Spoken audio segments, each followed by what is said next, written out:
Le parc national de Yosemite, situé dans les montagnes de la Sierra Nevada en Californie, n'est pas seulement d'une beauté saisissante, il cache aussi de nombreux secrets. Chaque année, des millions de touristes visitent ce parc, mais certains d'entre eux n'y reviennent jamais. Le parc de Yosemite a été créé en 1864 et a été intégré au service des parcs nationaux des États-Unis en 1890. Le parc couvre plus de 704 000 acres et est connu pour ses chutes d'eau majestueuses, ses couchers de soleil à couper le souffle et ses nombreuses possibilités de loisirs. Plus de 4 millions de personnes visitent le parc chaque année. Cependant, outre sa beauté naturelle, Yosemite a aussi un côté sombre. Chaque année, des centaines de personnes disparaissent dans les parcs nationaux et si la plupart sont retrouvés, certains cas restent non résolus. Outre les disparitions mystérieuses, il existe d'autres événements mystérieux dans le parc qui sont difficiles à expliquer.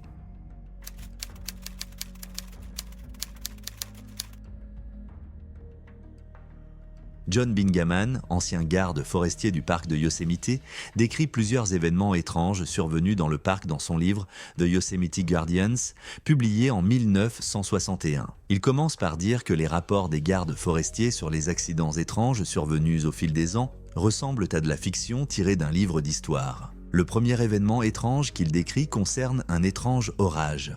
Un jour, un violent orage a soudainement éclaté au-dessus de Glacier Point alors que 30 cavaliers montèrent leurs chevaux. La foudre tomba près du corral et des éclairs enflammés dévalèrent le sentier, tuant 9 chevaux. Heureusement, les cavaliers n'ont pas été blessés, mais ils étaient choqués que la foudre soit tombée si près d'eux et ait tué leurs chevaux. Aucun membre du groupe n'oubliera jamais cette expérience. Il convient de noter que la probabilité que la foudre frappe autant d'êtres vivants en même temps est extrêmement faible.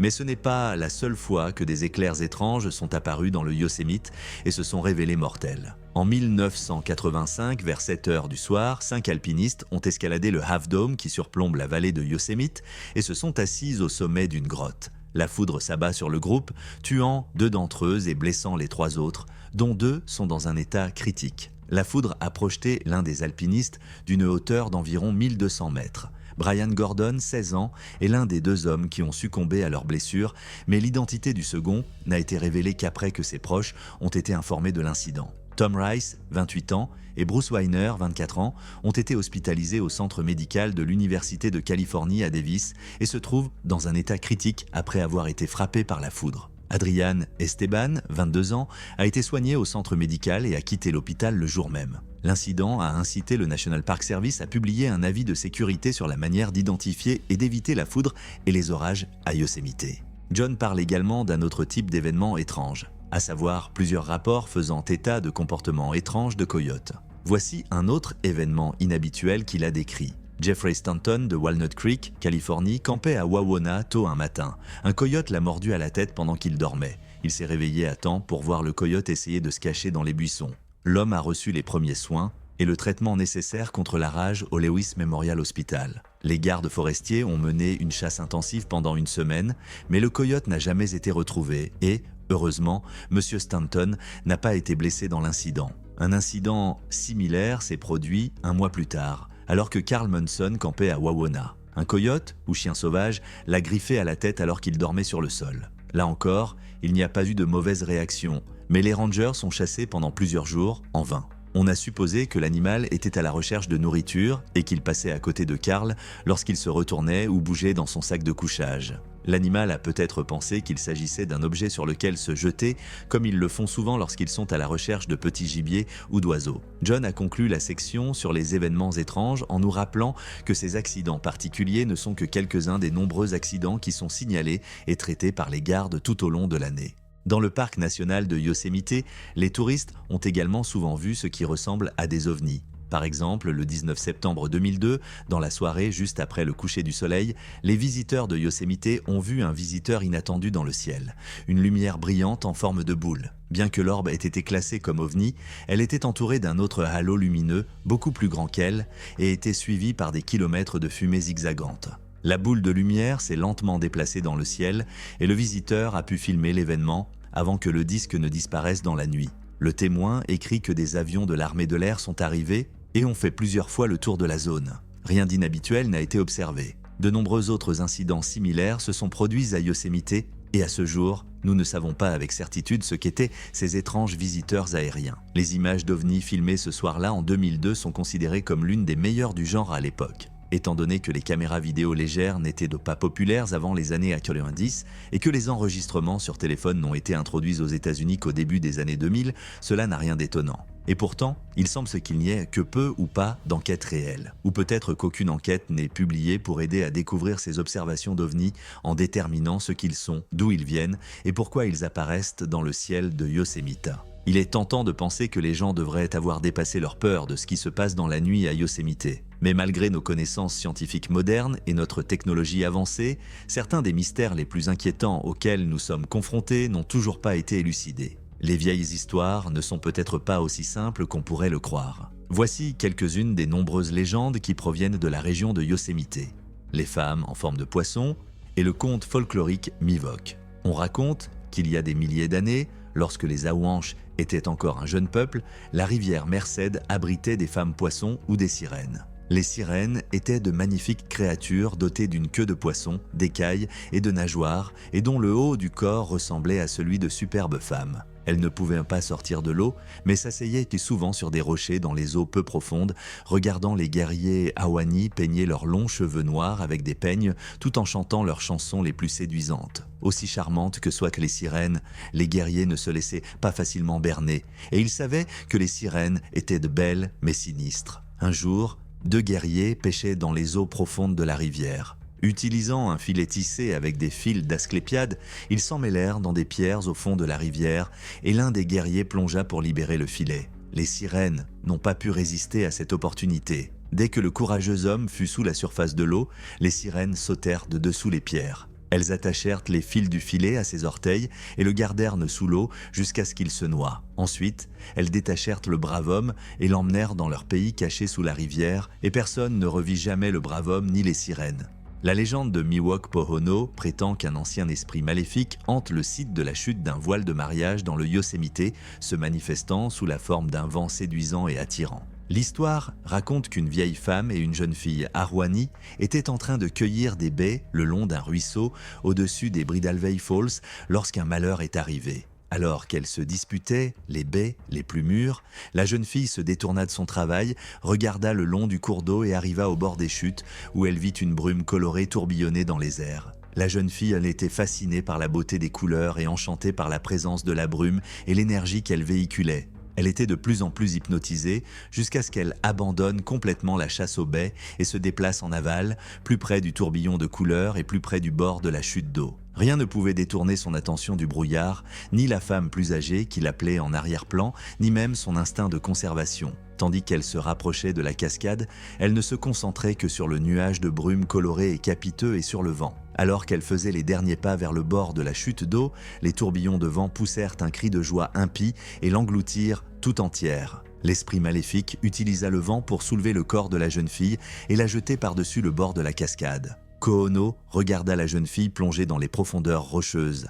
La femme âgée était terrifiée par ce qu'elle venait de voir. Elle descendit rapidement de la falaise, se frayant un chemin sur le terrain accidenté du mieux qu'elle pouvait. Elle courut jusqu'au camp de la tribu en criant que Pahono, l'esprit du vent mauvais, avait entraîné la jeune fille. Après avoir entendu l'histoire de la vieille femme, le vieux chef Ahwahnee avertit tous les autres membres de sa tribu qu'ils ne devaient jamais oser entrer dans Pahono. Il les avertit que c'était la demeure d'un esprit maléfique qui les y entraînerait et les jetterait du haut de la cascade jusqu'à ce que mort s'ensuive, où leurs âmes seraient emportées dans le pays des ténèbres et de la souffrance de Pahono pour y être retenues en captivité jusqu'à ce que Pahono trouve une nouvelle victime. À ce jour, on dit qu'après la mort de la jeune fille, aucun autre Ahwahnee n'a jamais osé tomber entre les mains de Pahono. L'hôtel Ahwahnee, situé dans le parc national de Yosemite, a été inauguré en 1927. L'hôtel est l'un des monuments nationaux les plus importants des États-Unis. Il offre toutes les commodités dont vous avez besoin en plein cœur des montagnes de la Sierra. Il y a aussi des commodités qui peuvent être gênantes. La mezzanine de l'hôtel serait hantée par 2 fantômes datant de la Seconde Guerre mondiale, ce qui pourrait s'expliquer par le fait que l'Ahwahnee a servi d'hôpital naval pour la rééducation pendant la guerre. L'hôtel serait hanté par de nombreux autres esprits, dont Mary Curry Tracer qui a participé à la conception et à l'ouverture de l'hôtel, ainsi que par nul autre que le président John F. Kennedy. Après avoir participé à la conception de l'hôtel, Mary Curie Tresetter a vécu dans un appartement privé de l'hôtel jusqu'à sa mort en 1970. Et l'on pense que c'est son esprit qui a commencé à effrayer les clients du 6e étage peu de temps après. Depuis lors, les clients et le personnel ont fréquemment signalé la présence de son fantôme. On dit que son esprit est plus un farceur qu'une créature menaçante, car elle est connue pour ses actes bienveillants, comme border les clients pendant qu'ils dorment ou plier leurs vêtements qui étaient auparavant éparpillés dans la pièce. Des clients ont également rapporté que leurs affaires avaient été déplacées dans les chambres et que le fantôme de Mary les avait appelés. Le président américain John F. Kennedy a séjourné au 3e étage de l'hôtel lors de sa visite à Yosemite en 1962. Pendant son séjour, un rocking chair a été installé dans la chambre à la demande du président lui-même qui se plaignait de maux de dos. JFK aurait passé beaucoup de temps dans ce fauteuil, se balançant pour faire passer le temps et la douleur, peut-être pour réfléchir. Après sa visite, le rocking chair a été retiré de la chambre d'hôtel. Après sa mort, en 1963, de nombreux témoignages font état de l'apparition mystérieuse d'un rocking chair fantôme dans la chambre où dormait le président. Le fauteuil a même été vu en train de se déplacer dans les couloirs et dans d'autres pièces du 3e étage. Divers autres incidents ont été signalés à l'hôtel, notamment des fantômes et des bruits de pas désincarnés venant de partout. De nombreux cas de disparitions mystérieuses ont également eu lieu dans le parc national, et nous allons aujourd'hui nous pencher sur 5 des cas les plus mystérieux. Tom Opperman, 20 ans, a disparu le 8 août 1967. Le dernier endroit connu de Tom était le lac Merced. Il allait faire une randonnée sur le mont Clark dans le Yosemite. Le plan de Tom était qu'après avoir escaladé le mont Clark, il se rendrait à Glacier Point et reviendrait dans la vallée. 2 jours plus tard, le 10 août, après que Tom a été porté disparu, des recherches à grande échelle ont été lancées et 16 Marines américains ont été appelés à la rescousse. Une semaine plus tard, les recherches ont été réduites à la région du lac Merced et du mont Clark. David Condon, alors directeur adjoint du parc, a déclaré « Après une semaine de recherches intensives, nous pensons que le garçon a probablement été victime d'une sorte d'accident. Le 25 septembre 1967, une équipe de 3 personnes part pour une dernière tentative de recherche de Tom. Rien n'a été trouvé lors de cette dernière tentative. À ce jour, l'affaire de Tom n'est toujours pas résolue et il n'y a pas eu d'autres mises à jour. » Emerson Holt, âgé de 54 ans, a disparu le 18 juillet 1943, il y a plus de 80 ans, lors d'une randonnée dans le parc national de Yosemite. Emerson était le vice-président de la Riverside Title Company et était bien connu de nombreux villageois. Une grande équipe de recherche a été constituée peu après sa disparition, mais rien n'a été trouvé. Un article publié dans le journal de San Bernardino le 24 juillet 1943 indique que les autorités du parc national de Yosemite ont qualifié la disparition d'Emerson de canular. Emerson était accompagné d'un grand groupe d'amis lorsqu'il a disparu. Ils avaient de quitter Happy Isles en direction de Camp Lake, situé à 7 miles de là. Alors que le groupe était presque arrivé à destination, Emerson s'est plaint de douleurs dans les jambes et a demandé à s'asseoir et à se reposer. Il a dit au groupe qu'il les rattraperait, mais ils ne l'ont jamais revu. Emerson avait souvent parcouru les sentiers du Yosemite et connaissait très bien la région. Néanmoins, la zone où il a disparu n'était pas aussi dangereuse que d'autres secteurs du parc. Le directeur du parc à l'époque, Frank Kittredge, a déclaré que le groupe avait été alarmé par le non-retour d'Emerson et que les recherches avaient commencé immédiatement. Il a également déclaré que lui et d'autres membres du personnel du parc étaient perplexes parce que la rivière Merced, où Emerson se reposait, est peu profonde et peu rapide, et qu'il n'y avait pas de rochers ou d'étendues d'eau profonde à plusieurs centaines de mètres à la ronde. Comment Emerson a-t-il pu disparaître sans laisser de traces, si près de sa destination, avec tant de monde autour de lui? Le 6 août, les recherches s'intensifient et battent de toujours leur plein. Comme le rapporte le journal Desert Sun, aucun article numérisé ultérieur sur la disparition d'Emerson Holt n'a été retrouvé et son sort ultime reste inconnu. Walter Gordon, âgé de 26 ans, a disparu le 20 juillet 1954, alors qu'il était supposé faire une randonnée sur le sentier de Glacier Point.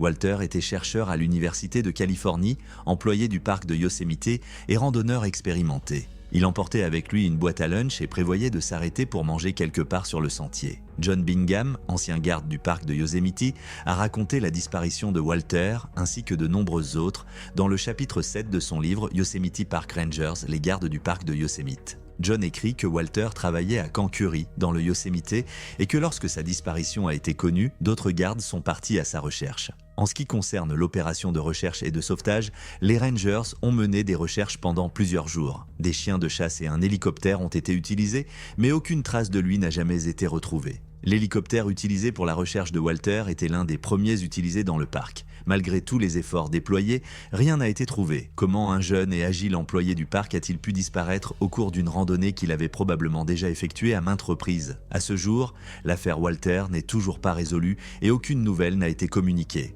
Lewis Miller, âgé de 73 ans, a disparu en septembre 1950, quelque part à proximité du sentier Monopass, au sud du Tioga Pass, à l'extrémité d'une ancienne route. Le jour de sa disparition, Lewis était accompagné de 2 diplômés du Meadow Ranger Station. Lewis et son fils, le lieutenant Miller, pêchèrent ce jour-là et ils se séparèrent temporairement pour pêcher chacun de leur côté. Lewis remontait la fourche d'Anna, tandis que son fils pêchait en aval. Ils étaient censés se retrouver à la voiture vers 17h, mais Lewis ne s'est jamais présenté. Son fils a rapidement prévenu les autorités. Le Ranger John organise immédiatement une équipe de recherche composée du Ranger Lowry Brown, d'un autre Ranger et de 2 membres de la famille Miller. Ils ont cherché le long du ruisseau à l'aide de lampes de poche jusqu'à minuit, mais en vain. Tôt le lendemain matin, ils ont reçu une aide supplémentaire du quartier général. 30 chercheurs ont passé toute la journée sans trouver la moindre trace. Les chercheurs ont travaillé dans la région pendant 10 jours, mais en vain. Les gardes forestiers passent la zone au peigne fin, mais ne trouvent peu rien. Du côté de la côte, des avis ont été affichés à différents endroits. On espérait ainsi que s'il était victime d'amnésie ou s'il sortait de là à pied, quelqu'un le reconnaîtrait au détour d'un chemin ou d'une route. Lewis disparut sans laisser de traces et ce qui lui est arrivé reste à ce jour un mystère complet. Malgré les efforts des équipes de recherche, les innovations techniques et le dévouement des gardes forestiers, certains cas restent mystérieux. Y a-t-il des facteurs naturels qui contribuent à ces événements ou s'agit-il de quelque chose d'autre qui échappe à notre compréhension? C'est tout pour l'instant. Faites-nous part de vos réflexions dans les commentaires ci-dessous et dites-nous si vous avez rencontré des situations mystérieuses similaires dans les parcs nationaux. N'oubliez pas d'aimer et de vous abonner à la chaîne. Prenez soin de vous et rendez-vous dans nos nouvelles vidéos.